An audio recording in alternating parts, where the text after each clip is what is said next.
Israel ও যুক্তরাষ্ট্রকে পাল্টা হামলা করে নাস্তানাবুদ করে দিচ্ছে ইরান। এই যুদ্ধে পারমাণবিক অস্ত্র ছাড়া সব ধরনের আধুনিক অস্ত্র ব্যবহার করেও ইরানকে কিছুতেই দমাতে পারছে না যুক্তরাষ্ট্র। ইরানকে দমাতে যখন পারমাণবিক অস্ত্র ব্যবহারের কথা ভাবছে ট্রাম্প, ঠিক সেই মুহূর্তে বিষয়টি জানা মাত্রই গর্জে ওঠেন কিম জং উন। তিনি জানালেন, ইরানের এ যুদ্ধে পারমাণবিক অস্ত্র ব্যবহার করা হলে তারা নিজেদের পারমাণবিক সক্ষমতা দেখাবে এবং আমেরিকাকে গুড়িয়ে দেবে।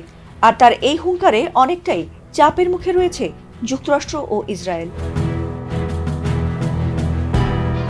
এছাড়াও এক মিসাইলে শত্রু ধ্বংস হবে এমন মিসাইল সহায়তাও ইরানকে দিতে চেয়েছেন তিনি বলেও জানা গেছে।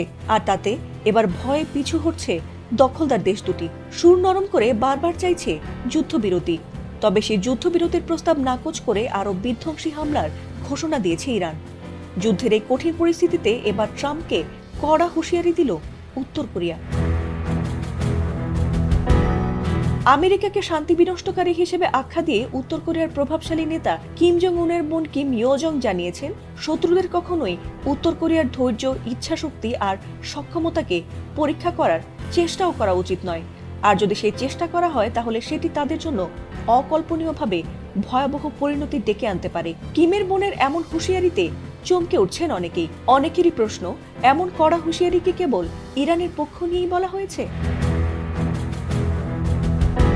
কেবল ইরানের পক্ষেই নয়, বরং দক্ষিণ কোরিয়ার সাথে মিলে যুক্তরাষ্ট্র নতুন করে সামরিক মহড়া চালাচ্ছে, যা উত্তর কোরিয়া তাদের দেশের জন্য হুমকি বলেই মনে করে।